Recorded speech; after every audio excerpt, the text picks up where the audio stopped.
Thanks, everyone, for coming. My name is Charles Levitt. I'm an associate professor of Italian and associate director of the Center for Italian Studies, and I'm really glad to welcome you all here. So I wanted to tell you a little about the Center for Italian Studies, use this occasion to say that the mission of the Notre Dame Center for Italian Studies is to support research and education in the languages, cultures, and peoples of Italy's past, present, and future from a broad array of disciplinary perspectives. A hub for collaboration on Italian studies, the center brings together more than 75 faculty affiliates from across the university. And the center also supports a vibrant and growing affiliate network of Italianists worldwide, facilitating international scholarly and pedagogical collaborations. So I'd like to welcome all of our affiliates, and I see several of you. And I also want to welcome those of you who are joining us online. And I'd like to give a special welcome to the students of Italian who are here with us today. The Center for Italian Studies supports undergraduate education on campus through close relationships with multiple departments and programs, but especially with the undergraduate program in Italian housed in the Department of Romance, Languages, and Literatures, which counts nearly 400 students of Italian this semester. So that seems like something worth celebrating today, and thanks for coming. Really, it's so good to see so many of you and so many of my students at the moment, and I just want to say thank you for being here on this special occasion. So each year, thanks to the Albert J. and Helen M. Ravarino Family Endowment for Excellence, the Center for Italian Studies sponsors a public lecture by a distinguished Italianist. This year, the 7th annual Ravarino Lecture will be delivered by Giorgio Bertellini, professor in the Department of Film, Television, and Media, and Romance, Languages, and Literatures at the University of Michigan. Professor Bertellini has published numerous essays on questions of geographic, racial, and national space in Italian and silent cinema. His latest monograph, The Divo and the Duce, Promoting Film Stardom and Political Leadership in 1920s America, studies how Italian-born star Rodolfo Valentino and Italy's dictator Benito Mussolini became surprising paragons of authoritarian male power and mass appeal in the US. The monograph won the American Association of Italian Studies Book Award, the Italian-American Association Book Award, and the Premio Internazionale di Letteratura Città di Como, among many honors and recognitions. And it's really a wonderful book. So if you haven't had the chance yet, I really would recommend The Divo and the Duce. It's marvelous. Professor Bertellini was recently named a Guggenheim Fellow for a project in which he will study the ways Italian neo-realist filmmakers creatively reworked the social imaginary, imagery of Depression-era American photography and photojournalism in the post-war era. And I think even in that brief description, I'm sure you'll agree, this fascinating project illustrates something of the range of Giorgio's interests, the interdisciplinarity of his approach, and the intermediality of his objects of study. And these admirable qualities come through, of course, in all of Giorgio's work, which is why we're so fortunate that he's with us here today to deliver the 7th annual Ravarino Lecture entitled Enzo, Biagi and the Indulgent Memory of Fascism in Post-War Italy. Please join me in welcoming to the University of Notre Dame, Professor Giorgio Bertellini.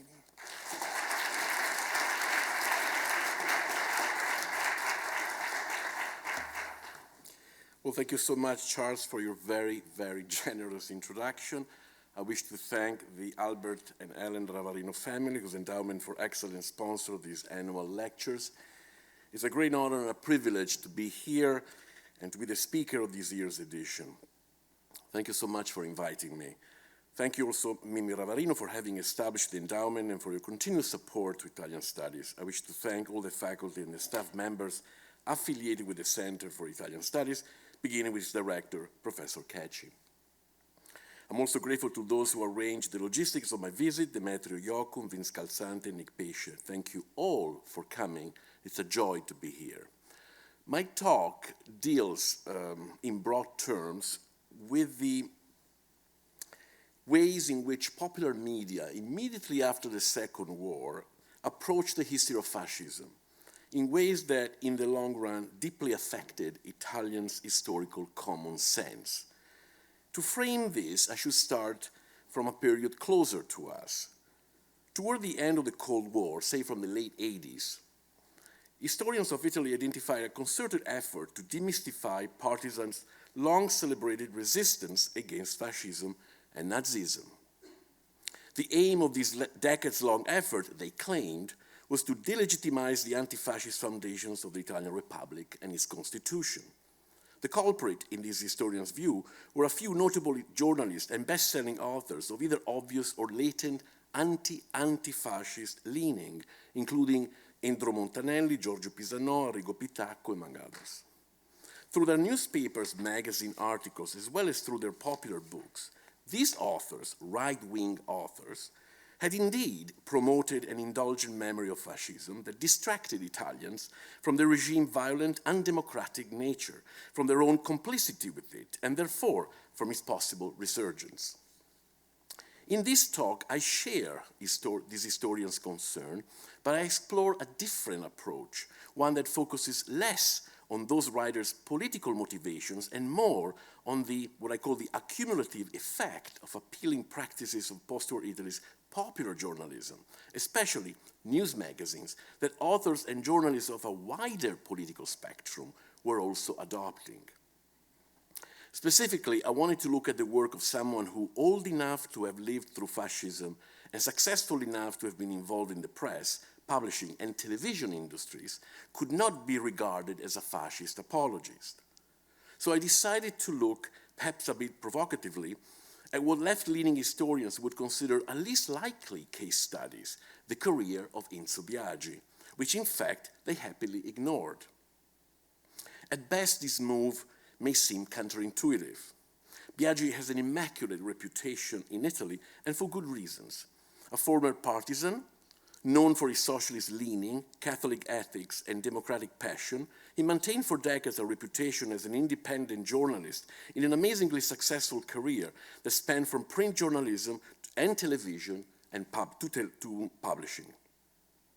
It was an independence that was most publicly evident when in 2002, then Prime Minister Silvio Berlusconi pushed for his dismissal from his job as TV host of one of Rai's most successful programs, Il Fatto, and Biagi was off the air for 5 years. Therefore, and in theory, Biagi should not be the subject of a study of Italy's flawed memory of fascism. Let me be absolutely clear. I do not dare to claim that Biagi was some kind of fascist sympathizer. That would not make historical sense. However, his six-plus decade career provides a crucial observation point to understand how the popular formats of Italy's cultural industry, which he adopted and further contributed to a blasé and self-exculpatory memory of the regime. If I'd chosen those right-wing writers, Montanelli, Ansaldo, Pisanò, Petacco, etc., all known for their right-wing orientation, we would end up focusing more on their politics and less on the form of their journalistic and publishing activity.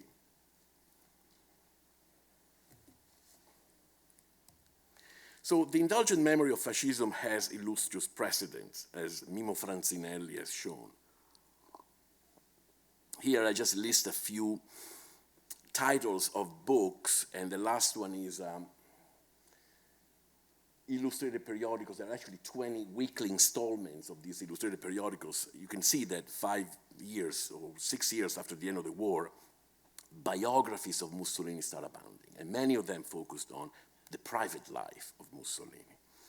For this talk, I'd like to acknowledge this. I'm very much indebted to Cristina Baldassini's 2008 study. It's called L'ombra di Mussolini, Mussolini's Shadow, which focused on how, between 45 and 60, Italy's moderate public opinion articulated its memory of the Duce and of fascism in general through, quote, an indulgence marked with nostalgia. What were her sources?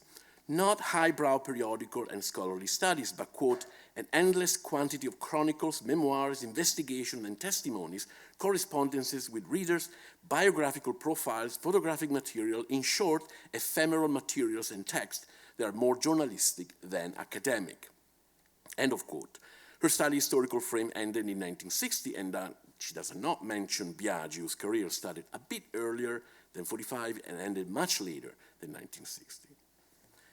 In terms of the structure of this talk, I will move chronologically, touching on Biagi's major activities, alternating information about him with broader media contextualization to assess how he maintained his prominence and influence over time. I move from his job as a journalist, editor of encyclopedias, host of TV programs, and author of best-selling book. There is a quote that come from one of his last video interviews that, in my view, captured not just who he was, and I think he knew who he was and who he was not, but which I hope can serve us as a guide to this talk.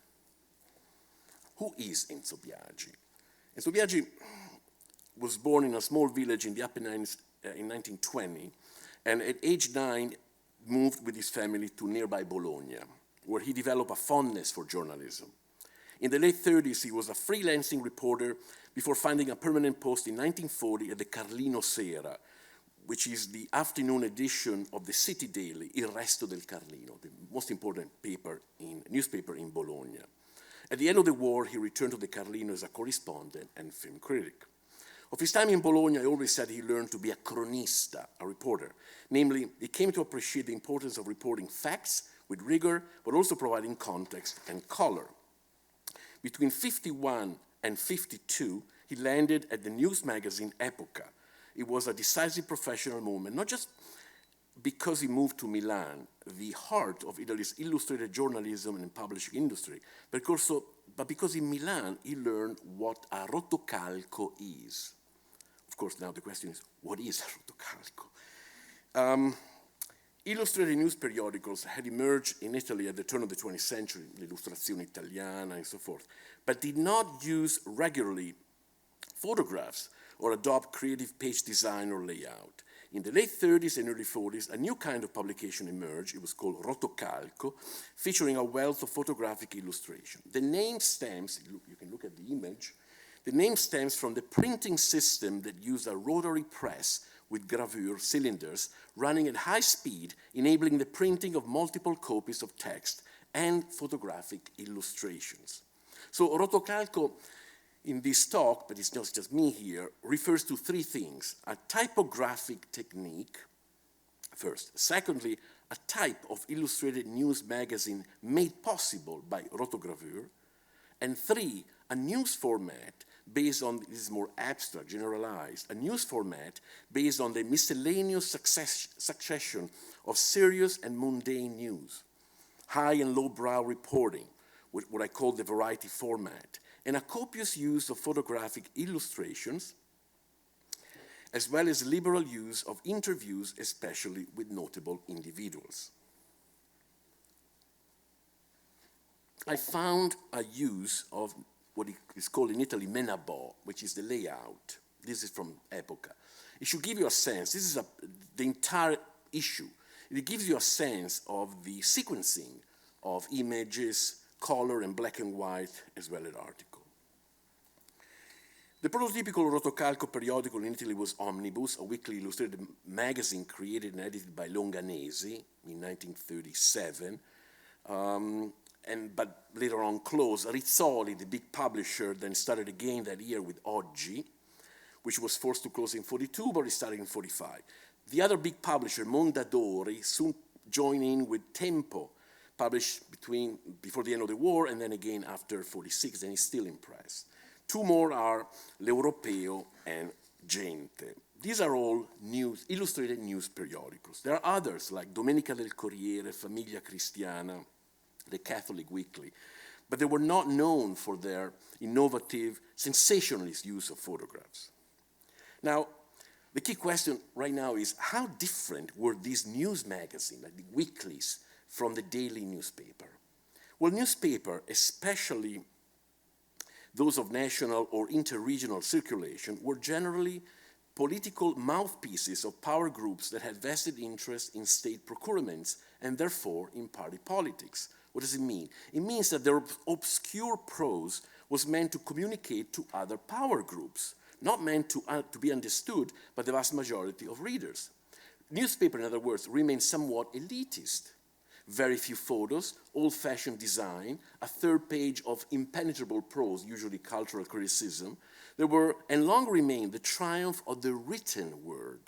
Try to teach Italian using an editorial from Corriere della Sera. Good luck. In the post-war years, newspapers saw a period of crisis.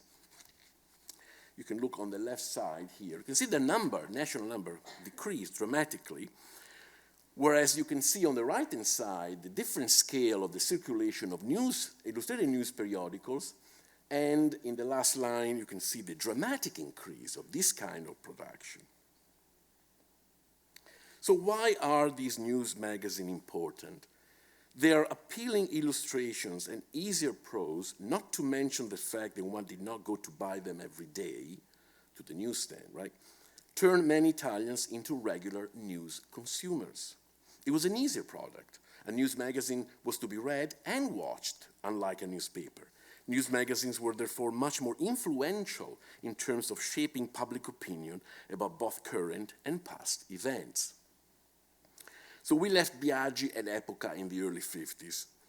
Arnoldo Mondadori had launched Epoca, these illustrated periodicals, as an ambitious illustrated periodical that was to capture lower middle class readers with stunning color photographs on the cover and inside, printed in higher numbers and on better paper, thanks to the recently purchased American printing machines.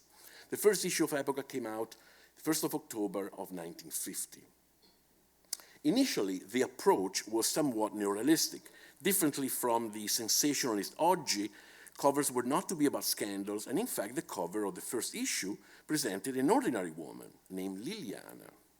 They also stayed away from sensational investigations or cogent political coverage like L'Europeo did. The goal was to produce a serious periodical capable of educating its readers with splendid illustrated coverage of travels, painters' work, and scientific discoveries, and which entertained a direct relationship with consumers. There was this famous column, Italia Domanda, which means more or less Italians would like to know.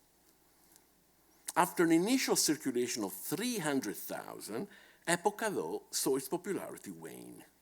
Once Biagi arrived, he quickly learned how central sensationalist reporting and photography were to the relaunching of the periodical. He did something about it. On September 1954, Mondadori, so the owner of the publishing house and then editor of Epoca, a guy named Renzo Segala, left for the US to strengthen the relationship with the editors of Life magazine, with whom Epoca had a relationship. The trusted Biagi, who by then had risen to an important position within Epoca, had marching orders about what to put on the covers. On the 21st of the same month, so September 54, Piero Piccioni, the son of then Minister of Foreign Affairs, the Christian Democrat Attilio Piccioni, was arrested in a criminal investigation of a famous 1953 murder, that of Vilma Montesi. Some of you may know about this. The death of this young woman, whose body had been found on the Rome littoral under mysterious circumstances, had become a national scandal. Why? Because for months, new headlines had revealed an unsuspected, corrupt world behind her murder, made of drug use and sex orgies, all involving the high Roman political society. The arrest of the son of the minister was big news, a kind of news that Epoca traditionally was going to stay away from. Well, Biagi didn't. He disobeyed his orders. He put the image of Piccioni on the cover, black and white, medium shot, right, not color, and summarized in detail the known facts about the investigation. Well, what happened? Epoca gained between 80 and 100,000 copies. Biagi, very proud of this. He was nominated head, he was not fired because of this. On the contrary, he was nominated head of the newsroom, and in January 55, so a few months later, he became editor-in-chief. By the end of 55, Epoca was selling 400,000 copies with peaks of 500,000. Years later, Biagi commented on his deliberate disregard of his instructions with the formula, well, the facts were stronger than the plans. Actually, I think the new sensationalist plans created the facts. I would argue that Biagi helped Epoca becoming a true rotocalco. To show this, let's just look at some covers of this periodical in relationship to news related to fascism, before and after his editorial leadership. It'll be easier to understand what Biagi meant when years later he proudly claimed to have introduced, quote, topics and personalities drawn from show business to the magazine. So this is November 1952. Biagi is at Epoca but has no power within the magazine. We have a cover of Eisenhower on the side, and on the side band, this side band anticipates that that issue will include a piece on Mussolini duels. Mussolini and Eisenhower belong to the same sort of political column, the political box. And so the news about Mussolini's newly discovered letter to the nationalist Gabriele D'Annunzio, a poet, writer, and so forth, pair with an image of the Eritrean Ascari, considered the fascist Italy's best colonial soldiers. Now let's move to 1954. Biagi had gained a position of power at Epoca, as he would become head of the newsroom that fall. What we have here is the pairing of news announcement related to, quote, the secret correspondence between Benito Mussolini and his brother, or the true history of Mussolini archives, all paired with photographs of Marilyn Monroe. Then there is the news of a mass celebrated on what was suspected to be Mussolini's grave at a time when he did not have an official burial site, paired with an image of Sofia Loren, a famous Italian actress. The first two articles were by Duilio Susmel, already a fascist journalist, an officer of the Salò Republic, who after the war edited Mussolini Opera Omnia, which is, dozens of volumes, and who would still work for Epoca under Biagi. Now, I have to assume that in 55, Biagi was 35-year-old, was a young man, and his boss, Mondadori, had a long relationship with fascism, had friends, connections, probably some of the people working in Epoca were there because of Mondadori. But still, Biagi named Giorgio Vecchietti, who's also from Bologna, as chief editor of the Roman office of Epoca because of his connection to party politics. Who is Vecchietti? Vecchietti had been a co-director of a fascist cultural periodical named Primato, edited by Bottai. And then there is Giovanni Artieri, the second guy there, a veteran journalist of La Stampa, who in the early 70s would become senator for Italy's neo-fascist party, the MSI, the Movimento Sociale Italiano.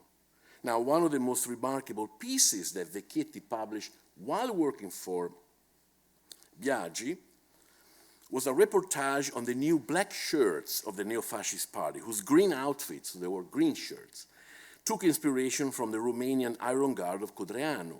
The article singles out the so-called anti-fascist, former fascist, right, a classic Italian paradox, as the most credible critics of these new groups whose gratuitous violence was incomparable to the legitimate actions of the black shirts. The article also mentioned the neo-fascist party campaign against April 25th celebrations of the liberation, namely the resistance, which he hailed as nefarious. As for Artieri, he capitalized on his closeness to Umberto II, who is the son of Vittorio Emanuele III, the king, excuse me, the king who gave Mussolini the prime minister, made Mussolini prime minister, and was there for 20 years. His son, Umberto, gave an interview to Artieri, in an interview that brought together some two hot topics, right? The crown, the Italian royal crown, and fascism.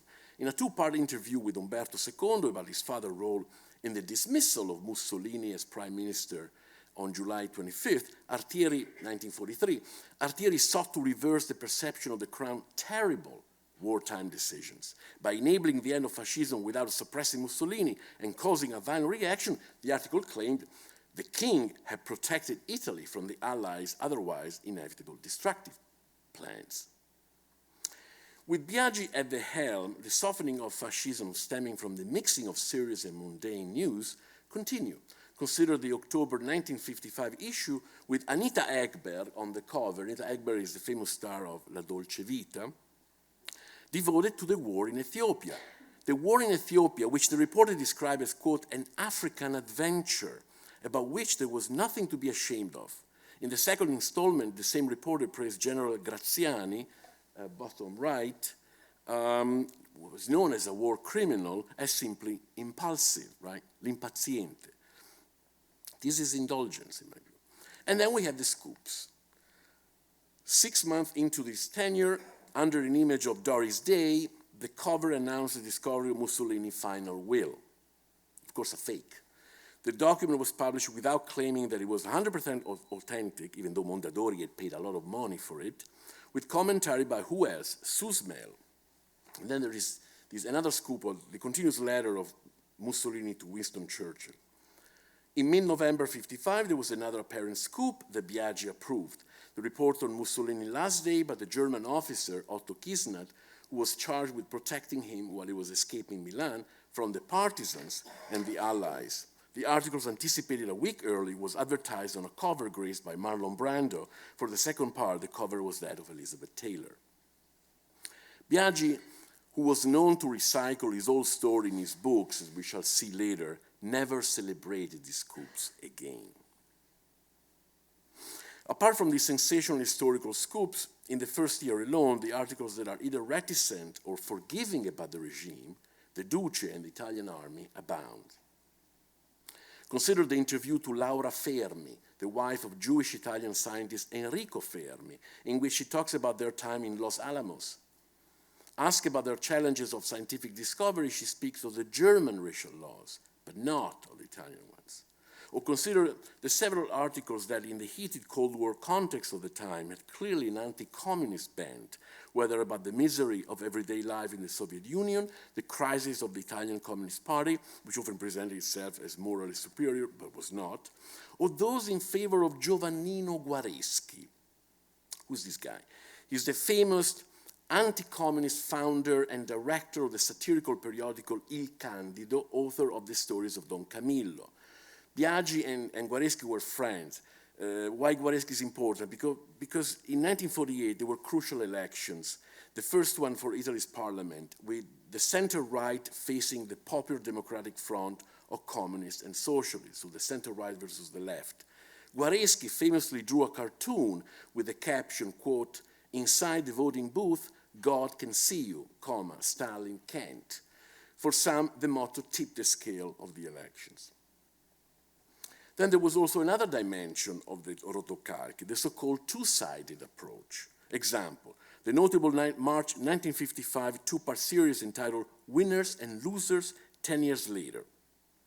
The series consisted of key political and military leaders' responses to questions about World War II, about their own mistakes, but most importantly, about those made in their view by their adversaries, about unknown historical episodes and their contribution to history nobody knew of. These individuals included who? Churchill, Lord Mountbatten, General Montgomery, but also Italian military figures who fought for Mussolini, the Duce's son, and Carlo Scorza, the last secretary of the National Fascist Party. The emphasis was on military actions and decisions. There were details about war preparation, tactics, but nobody addressed the insanity of the regime's bellicose policies. It gave, in other words, the defeated a voice according to a two-sided approach that pleased the reactionary sections of the Italian public. Now, in 1960, Biagi was fired. He had expressed criticism of the right-wing government's violent repressions of public protest, but he landed on his feet. He immediately got a job at La Stampa in Turin. And by the way, in his career, he wrote for all major newspapers and magazines, including La Repubblica, Corriere, Panorama, and so forth. To sum up, we have seen how the rotocalco format relied on this sensationalist pairing of the serious and the mundane content, on the same cover or within the issue, which softened the historical tragedy that was fascism. The rotocalco made use of many illustrations, on the cover, within the page, or within the issue. Rotocalco loved journalistic scoops and adopted the rhetoric of the two sides, executed with interviews of notable individuals made relatable through reference to their private life or through a colloquial, sympathetic tone. Now, before leaving Epoca, Biagi experimented with a new publishing format that was never been done before. It was a photo book sold with a record, 33, right? Commercialized by Mondadori and entitled 10 anni della nostra vita, 10 years of our life. His co-author was radio journalist Sergio Zavoli, who later had a much more successful career as a broadcasting host. The years in question are 1935 to 1945. Heavily illustrated, this multimedia product dealt with dramatic historical moments, the war in Ethiopia, the Nazi occupation of Europe, the Italian campaign in Russia. But images from these events, which should have been quite disturbing, were often devoid of drama. Example, a train bound for a concentration camp and carrying the Italian soldiers who refused to collaborate with the Germans does not show a single face. It's just a train. Plus, these serious illustrations are regularly alternated with much more lighter fare, images of Hollywood stars, Italian singers, and famous Italian advertisement campaigns. So the principle of the two sides here is at play both in the book and in the record. There are a few lines about the fascist army incompetence, which precedes others in which fascist officers accuse Badoglio, the guy who took over after Mussolini. There's one page on Salò, the fascist republic in the northern Italy, and one on the partisans. But look at the record, meaning the musical record. It reproduced music of both sides. There is this famous non-political performance like Beniamino Gigli, but then we hear the choirs of the Resistenza Italiana, of the fascist youth, of the Salò Republic, of the Wehrmacht, of the Red Army. We hear the voices of Churchill, Stalin, Hitler, Mussolini, as well as two popes and a woman from Marzabotto, the site of the worst Nazi massacre of Italian civilians. Everybody had a voice. The brief introduction to one of the most divisive decades of Italian life paired the book to a family album, resulting in a nostalgia that was to touch all readers. 10 anni della nostra vita seek to reconcile all parties into one formula. We were, after all, on the same boat. The book opening lines capture the nature of the rotocalco in terms of miscellaneous content and inability to take sides or articulate an historical judgment. Memories don't follow any rules. They arise suddenly. A photograph, a drop of water on a glass, the singing of a girl. They overlap confused, in disorder. Then new stories erase them. Sometimes all that remains is a vague regret or a quiet resignation. So instead of an aid to remember, this operation turned out to be an aid to forget. No mentioning of the racial laws, for instance, that in place of a discriminating historical memory, preferred a thick fog of nostalgia. It was a tremendous publishing success. In 1965, Biagi and Zauli repeated the experiment by focusing on the subsequent 2 decades, 45 to 65, which again presented itself as a product for everybody and masked the lingering drama of significant historical divisions. Where was this initiative coming from? Well, this book record, in my view, did not come from nowhere. The heavily illustrated rotocalco model had already influenced a new publishing practice which television erased, right? After, let's say, the 60s, this was not as common. This new publishing practice consisting of lavishly illustrated weekly installments, each made of different stories, sold at newsstand, and destined to be bound in authoritative historical volumes. I could not underestimate the importance of newsstands in Italy. Even the smallest town in Italy had 2 major sites that you always find: the newsstand and tobacco shop, right? And sometimes it's the same shop. And through the newsstand, you have this massive circulation of these illustrated periodicals. Let me show you some examples. There are examples from the late 40s, but the graphic format saw its full emergence in 1955 with this photo story called 7 Years of War by Pietro Caporilli. 2,000 pages, 6,500 illustrations, which was repeatedly reprinted. Who is Caporilli? Caporilli was a military officer, fascist military officer, who had joined the Salò Republic in 1943, had become a member of the neo-fascist party since 1952, and was founder of many neo-fascist satirical weeklies.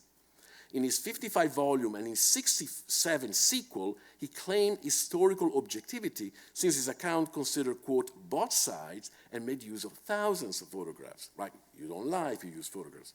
These initiatives were often made by right-wing authors, but there were exceptions. The most notable was one by the communist Pietro Secchia and Filippo Frassati, called Storia della Resistenza, which came out in 1965. But that year, this publication was eclipsed by the book, the series of the 3 volumes of the neo-fascist Giorgio Pisanò called Storia della Guerra Civile, History of the Civil War, which used at the time a provocative expression because civil war, according to leftist historians who hated it, implied that there were 2 equal sides, fascists and anti-fascists, civil war, whereas for the anti-fascists, the fascists had betrayed the nation. Biagi must have appeared to be a very reliable editor since because of 10 anni, I think, that book record, since he contributed greatly to this publishing format. First, he was asked to edit the Italian edition of a German work. It became La Seconda Guerra Mondiale, 63-64. In the introduction, he wrote the striking line, "The origins of World War II are not just to be found in Germany's power ambitions. Other nations, too, are responsible for this second European catastrophe." In his later books, he never made this point again. And then he did Storia del Fascismo, 3 volumes, 64. I say 3 volumes, but there are dozens of installments that you have to buy each week at the newsstand, and then you find a way to bound them. And by the way, Storia del Fascismo ended in 43, so no civil war. He wrote, "The thousands of photographs and the testimonies of the protagonists allow us to reconstruct the vivid image of this tumultuous period and to derive a cautionary opinion from it. It is to be hoped that everyone will draw lessons from the painful experience of the past, because the evils of our country were also the evils of Europe and the world." Really? It's not an endorsement of fascism, obviously, but a very forgiving and indulgent viewpoint. In 1980, Biagi returned to World War II with this book called La Seconda Guerra Mondiale, Una storia di uomini, right? A history of men in the sense of human beings. And Biagi is very explicit in his method. We give everybody a voice, and he says more than 40 years after the outbreak of the war, historians and memoirists are not enough. Historians are not enough to understand and reconstruct such a large-scale tragedy. The reporter is also necessary to read and interpret the great book of horror without neglecting the human dramas that dotted it, right? As if only the reporter can get to the human cost of history. Now, in these ventures, we can see how Biagi's focus is on what happened and how things happened, especially in terms of single military events and campaign, as told by individuals described in terms of psychology, temperament, and character. What we don't have is an interest in why things happen or on their significance. From these books, we don't know why Italy went to war in those particular years, why the army was so unprepared, what was the culture of war during fascism before the war. Biagi, in terms of encyclopedia, continue also in the 80s with even venture into comic books. This is a comic book history of Italy. I didn't read the whole thing, but I found somewhere that the colonial campaigns in Ethiopia were paired to an African adventure, and it's an expression we already seen here. And then there is television, so I'm moving now in the third, penultimate sections. Biagi's relationship with television started before the end of his tenure at Epoca, so before 1960. He even wrote TV reviews, one of the first ones in Italy to write TV reviews, which tells me that he was very attuned to the importance of popular culture. One in particular, that has nothing to do with fascism, was on Mike Bongiorno, a quiz show presenter, an Italian-American, by the way, quiz show presenter who he described as the triumph of the common man. This was 1956, 5 years before Umberto Eco's famous 1961 article on the same TV personality. In 1959, so years before leaving Epoca, Biagi wrote with Zavoli a documentary entitled Benito Mussolini, supervised by Rossellini, a very famous Italian director. Among other sources, Biagi used mostly the footage of the Istituto Luce, who was the fascist propaganda agency, extensively and uncritically, I should say. Did he have an alternative? Yes, because that year there was another film, another documentary called Allarmi siamo fascisti, edited by 3 individuals, Lino Dal Fra, Cecilia Mangini, Lino Meciche, who instead of using only this image, the footage of the Istituto Luce, used also photographs and footage shot by the partisans. So you have a sense of this visual disparity. In the following decades, most TV programs in Italy would choose the official fascist footage of the Luce instead of the footage of the partisan. In 1961, Biagi moved to Italian state television to direct the nightly news. He was the first director. He lasted only 1 year due to political pressures, but managed to hire Giorgio Bocca and Indro Montanelli, the right-wing publisher I mentioned at the very beginning of my talk, as TV commentators. After his time at the Evening News in 1962, he became the anchor of the first weekly news program, symptomatically called, you guessed it, rotocalco televisivo. The credit sequence opens onto a studio where a giant backdrop reports the title of the program and refers to his host as Direttore Enzo Biagi, just like a news magazine. Rotocalco televisivo included different segments led by correspondents. The focus generally was on the news of the day and on what was largely unknown. The first program had a segment on the Berlin Wall and one on the mafia in Corleone. I'm not aware of segments devoted to fascism. Over the next few decades, however, Biagi became a trusted TV personality with programs that stood out for the clarity and simplicity of news delivery. This is a major quality, and a distinct combination of high moral stance and humor. They also pioneered the formula, much used over time, of straightforward but never confrontational interviews with both agreeable and disagreeable celebrities. His style was familiar to the consumers of both rotocalchi and historical encyclopedias, and it would inform most of his best-selling books published in the next few decades. Now, a list of TV programs would include all of this and more. I can focus on one in particular, La Guerra e Dintorni, which was both a book and a TV program, which made heavy use of luce footage. And it presented lots of interviews with Italian and German military officers, former partisans, fascist officials, and Italy's last queen, Maria José. His motto was, well, as a reporter, I went looking for illustrious people. In the book, the news of the war was alternated with segments about the latest Hollywood film prohibited in Italy. The first-person account of known tragedies does not include any sense of regret on the part of the interviewees or historical analysis and judgment on the part of the interviewer.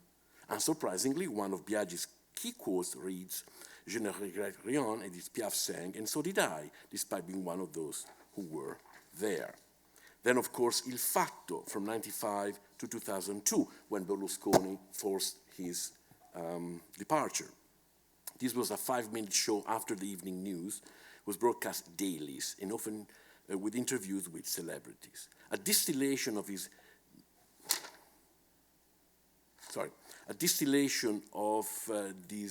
newsmaking philosophy as a reporter chronista was, I think the best reporter is the one who gives news in the shortest space possible. The only certainties that a journalist can give are the facts. Nothing is more proven than what happened. It was elected as the best program of the last 50 years. If you know Italian newspaper, you may know that there is a newspaper called Il Fatto Quotidiano, which took his name from Biagi's program. And now we move on to the books. Biagi published 70 volumes. I did not look at all of them. They sold 12 million, but I only look at those that I knew had a relationship to fascism. What did help his publishing career? The fact that for 9 years he was the director of the publishing house Rizzoli. Most of his books are published by Rizzoli. The other are published by Mondadori, two of the top commercial publishers in Italy. What I'm going to do now, I'm going to give you a quote or two from the books and put the cover on the left side. You will notice a recurring tone of reconciliation and not one of historical analysis when it comes to fascism.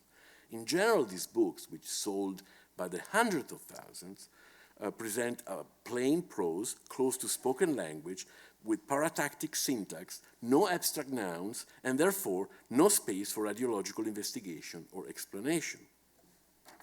Testimoni del tempo. He here recycles the introduction he had in Storia del Fascismo. I try to serve the readers, the people. There are those who look for statistics. My interest has always been in facts. Data, however significant, changes quickly. Men also change, but their stories remain. He interviews Kappler, Fermi, Frau Rommel. Dishonor thy father. After the war in Ethiopia, one of his friends claimed that it was not such a big thing if you used chemical weapons and your enemies did not. Biagi responded that, quote, such a position angered me. Our soldiers had fought with courage and had finally avenged Adwa. Why always criticize them? 1935 e dintorni. If nostalgia can deceive, Manichaeism does not help us understand. And here by Manichaeism he meant the all too neat post-war juxtaposition between fascist and anti-fascist, good and evil. It was, after all, he claimed, an ambiguous season. Even intellectuals, he quotes Corrado Alvaro, a writer, dreamed of wearing a uniform. And even praised Giuseppe Bottai, the major fascist intellectual. I never met him in person, but I always respected him. Buoni e cattivi. We should end with the refrain of the conquest of the Republic born out of the resistance that nobody should contest. Not even Mussolini, who had Margherita Sarfatti as a lover, who was Jewish, had ever thought of a Jewish problem, right? The classic Italian position that the approval of the racial laws in 1938 was simply following the pressure of the Nazis if anti-Semitism had not been an issue in Italy. What we have here is, again, the accumulative effect, the softening of fascism as a national tragedy. These books are presented in chronological order. Then we have Noi c'eravamo. This is not a history book, he says. I wouldn't be able to write it. It's not an essay, not even a diary, or the account of an adventure. I am, above all, a veteran of the past, a witness who is a reporter by profession. And through the protagonists I've met, I would like to recreate the most dramatic moments of the great event of the century, the Second World War. Racconti di un secolo, gli uomini e le donne protagoniste del Novecento, right? Tales of a century. Being a specialist in nothing, I felt the duty to inform that this book is not a scholarly essay, but a sort of diary of various meetings. In some sense, notes for the memoirs of a reporter who, not having the resources of the historian, or the political scientist, or of the novelist, has always gone in search of facts, and therefore of characters. The last one, Love Letter to a Girl from the Past, was a book written in the form of a love letter to his wife as a young woman. He says, it's time to confess, I felt the duty to appreciate certain fascists. Regarding the murders of fighters on both sides, he says, compassion died on both sides those days. Now, let's go back to the initial quote. So to conclude, over the years, Biagi maintained an impeccable reputation as truth-telling reporter and principled commentator, a do-gooder, in fact, on world affairs, but especially on 20th century Italian history. Professional historians have largely ignored his work, even though in most of his roles, I argue, he engaged in an influential and much copied form of entertaining journalism that dealt with fascism with an influential degree of indulgence. A historical witness, he positioned himself as vicarious participant who in 1943 had chosen to be on the right part of history. He became a partisan, but who did not linger in moral condemnation. Instead, he reported on the private life, psychology, and the contingent actions of notable figures of the regime and sometimes of the Resistenza, whether through biographical profiles or the interview format, and made them relatable. He therefore contributed to reducing World War II, the colonial campaigns, and the Civil War from historical phenomena tragically impacting millions of Italians and foreigners to a series of sketches and anecdotes, subjects of scoops and featuring colorful but inconsequential characters. Somewhat casually but regularly, fascism emerged as a clumsy and humane regime that was incomparably different from Nazism, as the apologists of Mussolini had been contending. Furthermore, Biagi publications and TV programs' extensive use of photographs and film footage of the Istituto Luce, rarely discussed as a one-sided source, served as a visible correlative to his forgiving version of the past, and gave the impression that nothing more needed to be shown or revealed. This, I would argue, is the approach of the reporter cronista, who is obsessed with historical events but does not appear interested in learning from the historian's craft to reflect on their significance.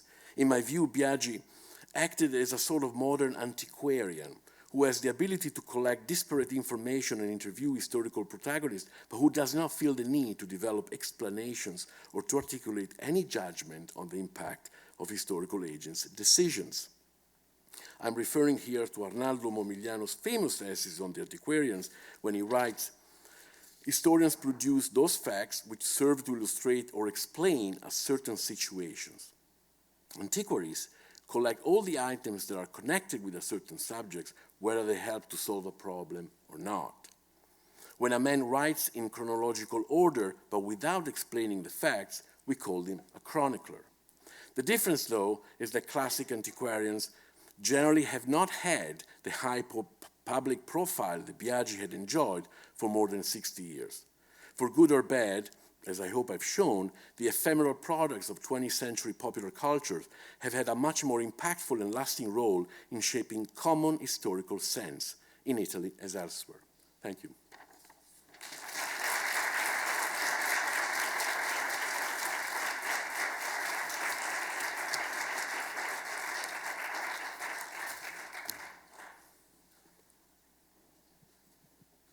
So thank you, Giorgio, for that fascinating lecture. I hope that you've all come not just to listen, but also to ask questions and to engage in a conversation. And so I wanted to open the floor to invite you to ask questions, but if you do so, to wait till I can bring you the microphone so that we can capture you for those who are on Zoom. And maybe as a reminder to those who are on Zoom, we're anxious for your questions as well, so please do ask those in the chat.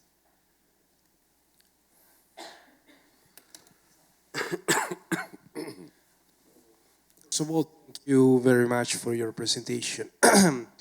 I was wondering, what was the perception of the colonial past of Italy before the 68? Because doesn't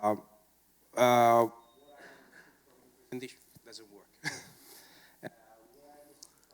The is that Biagi tended to be very indulgent. And what was like the general perception of it, especially before the 68? That's a very good question. So it is true that the major historical works on the Ethiopian campaign and their criticism of those campaigns, including the use of chemical weapons, is after the 60s. But the common sense was not that it was, generally speaking, an adventure. I think you had already to make a choice to call it adventure. It's somehow siding with an old rhetoric, and there was space for another kind, even though, like I said, the work by Del Bocca, etc., they all came out later on. But that's a very good question, because you have to articulate what Biagi has been doing in conjunction with the temperature of the time. Yes, thank you. Hi, thank you for your wonderful talk. I was wondering if we have testimonies of how Biagi's work was received by intellectuals of the time, especially the ones from the left wing, because they used also to comment on facts of the cronaca, for example, the massacre del Circeo. So, right. Because I imagine that Biagi's work in some way reflects tendencies and inclinations of Italian society of the time. So yes. I was... Great point. Thank you. I think that Montanelli took the air out of... I mean, I tried to see whether anybody who after the 80s or even before focused on the gap between serious scholarly works and popular culture had anything to say about Biagi. They didn't.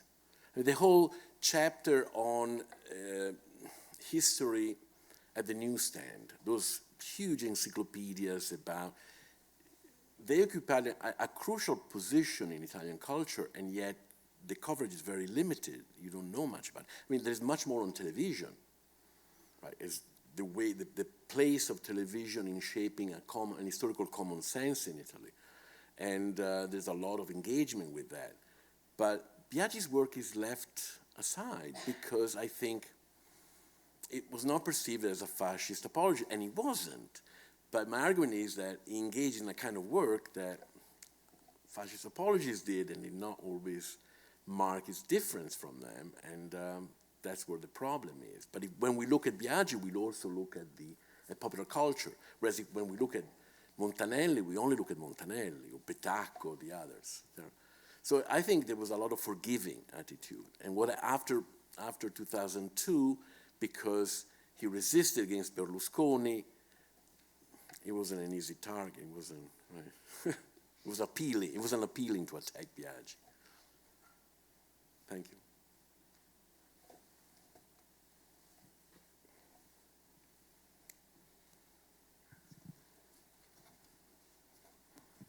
This is a question from the chat.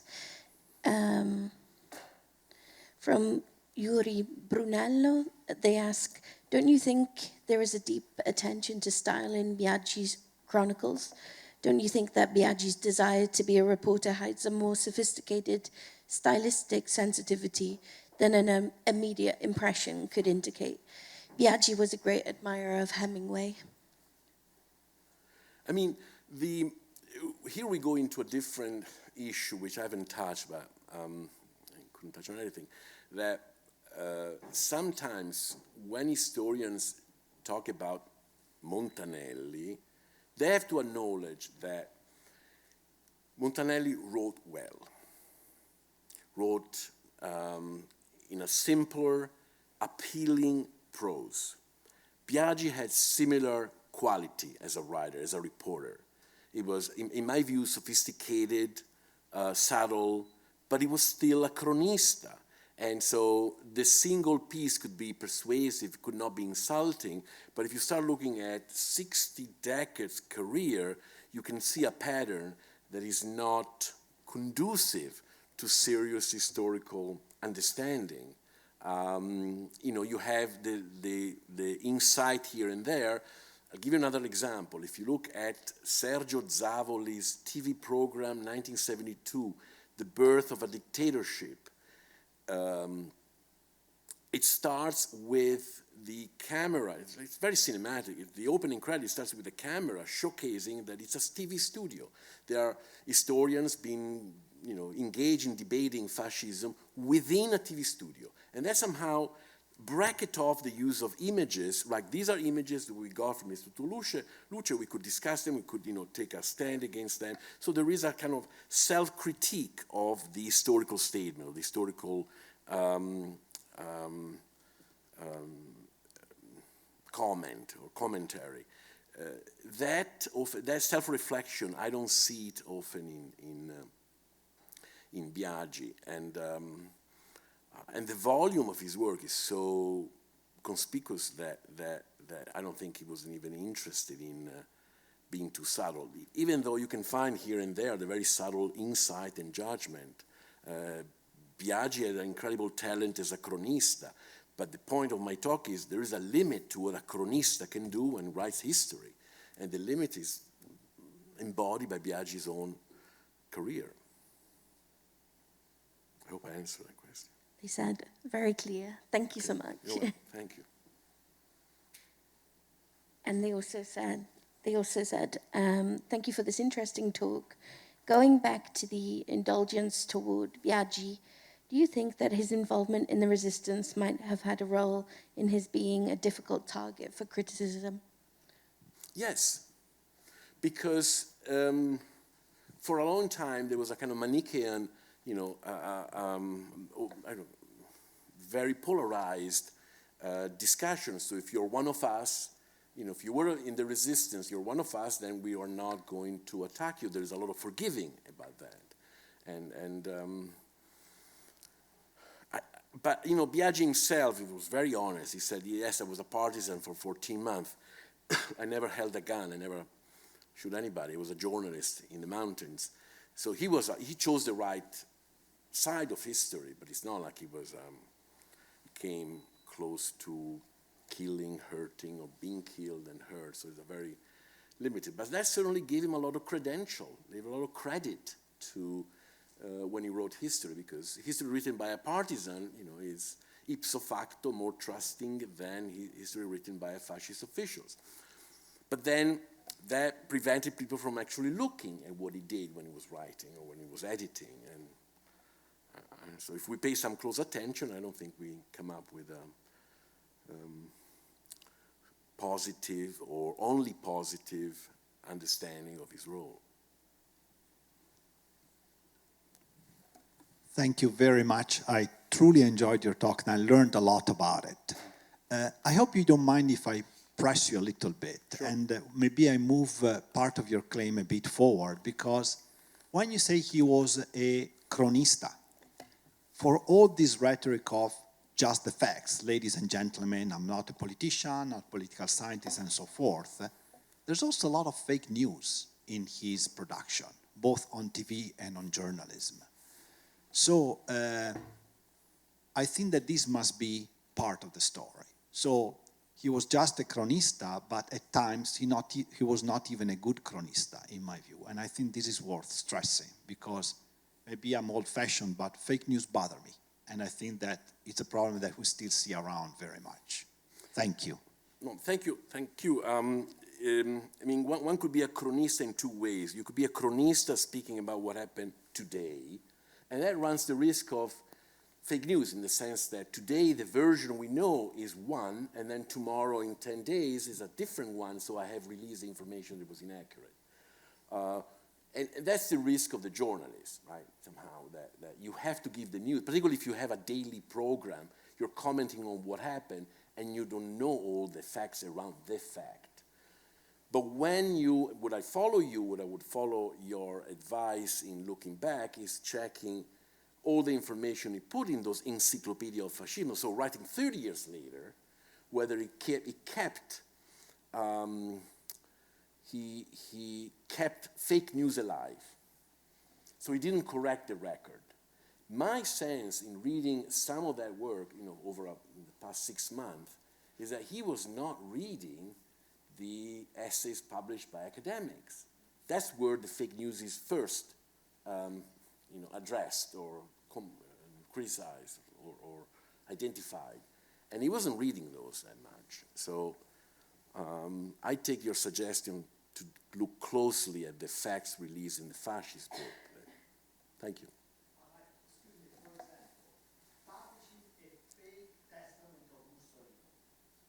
Yeah, but that was, this was the news, Illustrated News magazine did that all the time. Gente did that all the time. You have the fake diary, the fake letters to Churchill.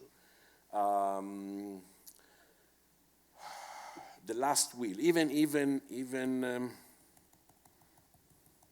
let me go back to, this is stuff that went back to the beginning here. So, Quinto Navarra was the waiter of Mussolini, right? He never wrote a thing. Montanelli, Longanesi, Stefano Vanzina, the filmmaker, wrote this book, the memoir of Mussolini's waiter, where basically they told stories and invented and ordained them of Mussolini behind the scene as a private person. Il buon uomo Mussolini, it's another fake thing. Montanelli basically says, and he's joking, he said, I found Mussolini's diary, where he basically tells us that he wanted Italy to go to war to give a lesson to Italia. He wanted Italy to lose the battle, to lose the war, so Italians will learn to be stronger. So the genre of the fake, right, but somehow winking to the reader, I'm telling you something that's not true, but there's something interesting here, it started from the get-go. And then the other thing that supported which is the other side of my research, which I haven't done much today, I spent too much time today, is that what supported a lot of fake news was the plentiful use of images. Images from the propaganda agency. So it's easy to support a fake news when you have those images and you don't have a caption that says, don't take this literally, right? There is this image was first published and, had a function, had an ideological or political function, so we shouldn't take it for what it appears to reveal. Now, that self-criticism as a chronista or as a historian is not there. And then, the other thing is that you may talk about the war in Ethiopia for 2 pages, and then you turn the page, and it's on Sofia Loren or Gina Lollobrigida, it's a famous actress. We immediately forget how serious that event was, or a start of the 30s, I should have said. Thank you. Thank you, Giorgio. I so much enjoyed your talk because I feel like I grew up with Enzo Biagi. Right. He died in 2002. 7. I think. 2007, even. So, and just No, you don't have to respond to this, but one question I would have is, are there particular challenges in writing about and working on someone who everybody remembers, or not everybody, but people of a certain generation? I'm wondering if you get particular reactions to your work on this, because, I mean, I'm an expert on Enzo Biagi. I can tell you all about it. No, I'm not, but it's an interesting methodological challenge, I would think, to talk about someone who is within living memory in these terms, although he did have such a long career. But I had a couple of other questions, another question, a two-faceted question, that I wondered if you, could you be more explicit about how you see, I realize you're in progress, but how you see the implications of this study for understanding Italian culture today, or also our own popular culture, political culture, that we're all experiencing in the United States. In other words, I felt like what you're talking about is on the edge of very serious implications about the nature of popular culture and impeño, responsibility for historical tragedies,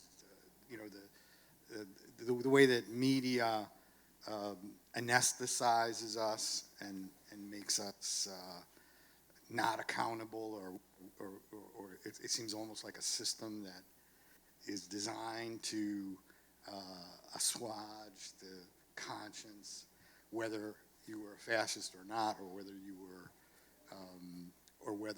right wing or left wing, or whether you were pro-Israel or pro-Palestine. Are there implications of what you're doing for understanding the Italian situation today from a cultural studies perspective, but also the current environment in the United States?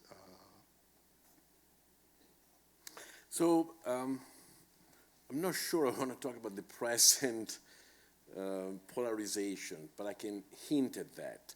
My sense is that what we have here is the convergence of many effects.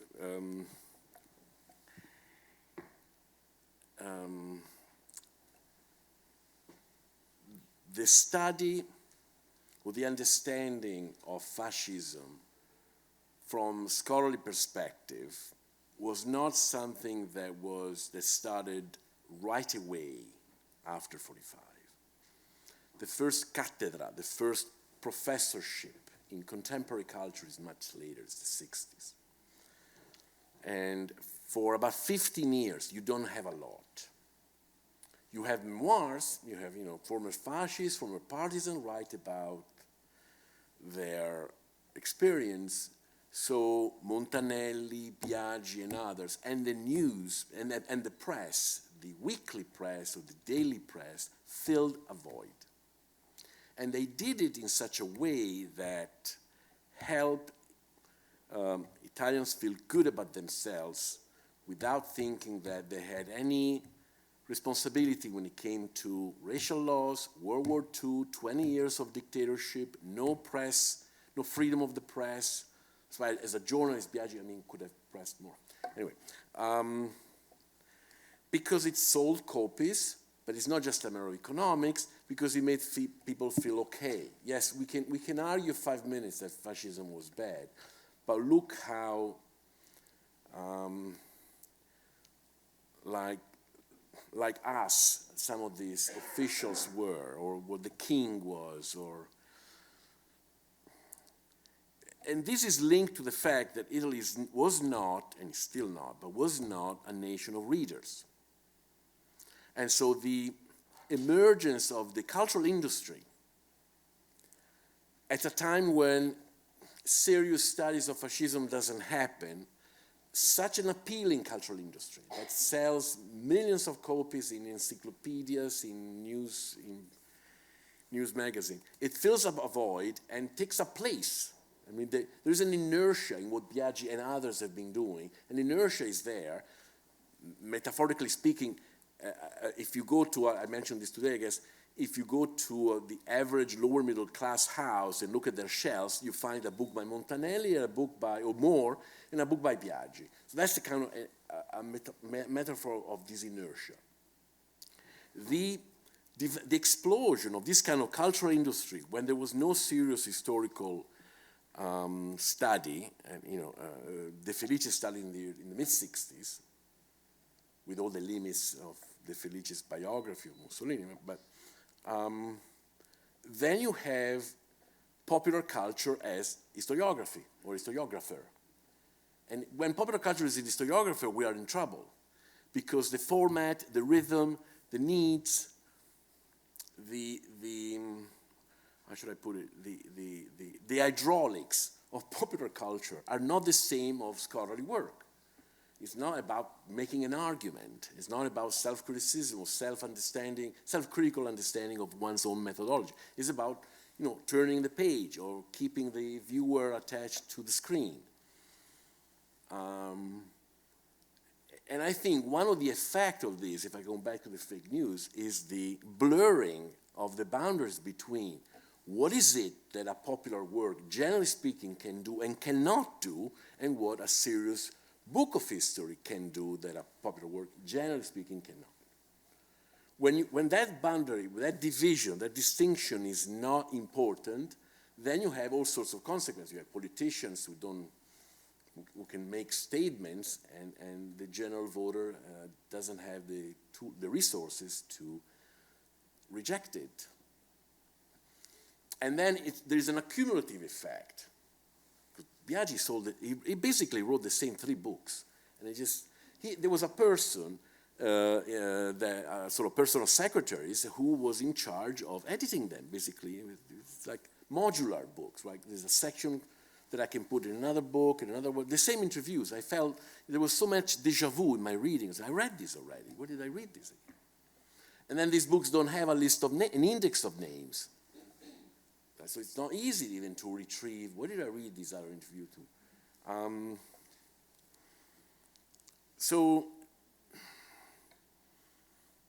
And the same applies to images, not just to the reporting of facts, applies to images, because the accumulative effect of Italians watching these images from the Istituto Luce, whether it's film footage or photography, is loaded. It's got that's why at some point you can have, to talk about today, you can have 200 people at a rally for the party of the current prime minister, whose name I would prefer not to mention, who are doing the fascist salute.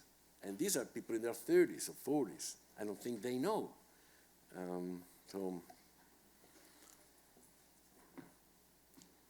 I mean, I'm still obviously in the midst of this, but I think this inertia is still with us.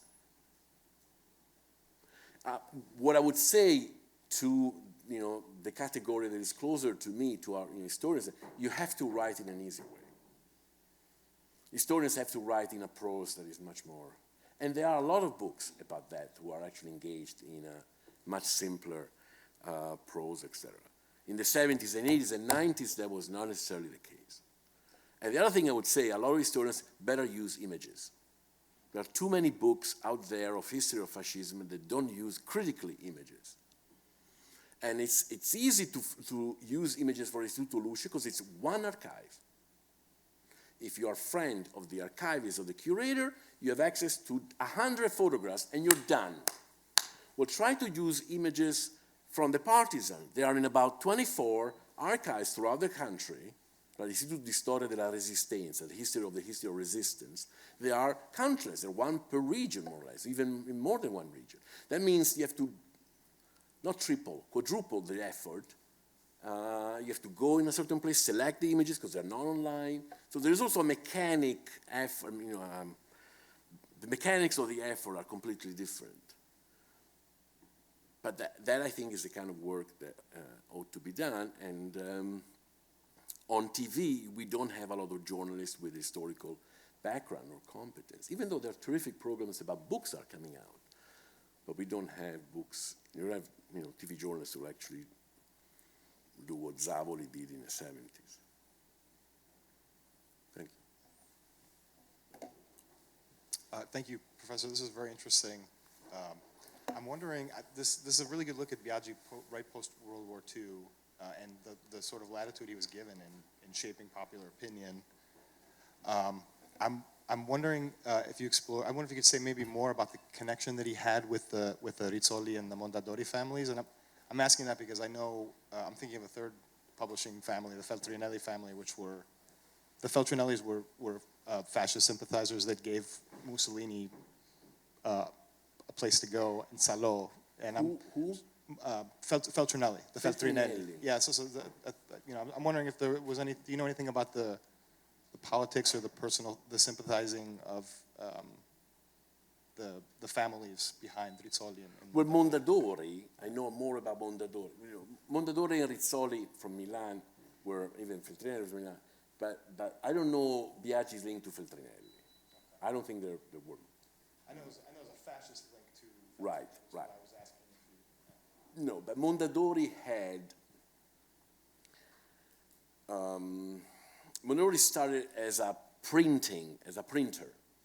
And so printing was important. And I think during Salò, I need to make sure we're on Zoom, I don't want but there was a lot of connection between Mondadori and the fascist government, because every government has to print out documents. I mean, not just newspaper, but ordinances and memoranda, etc.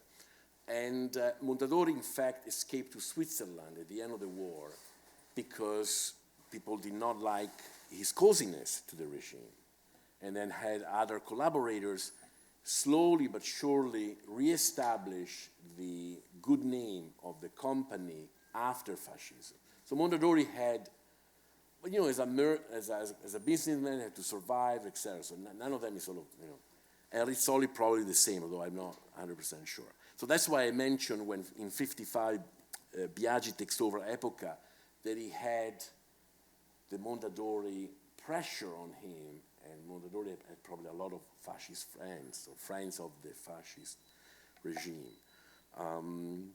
And that's not, if you want to work in Italy, I guess, immediately after the war, it's not unlikely, because a lot of powerful people were close to the regime. It's not unlikely you're going to meet them again. And those are the people you have to go through. So the compromises are all over. I think even Panza mentioned that when he started working in La Stampa, etc., and then Il Giorno, and people would not ask. It was like a don't ask, don't tell. So you could know that someone had been with the Salò Republic, but nobody mentioned anything. They were great journalists, so come on board or stay on. Particularly if they are seasoned journalists who can actually teach you something.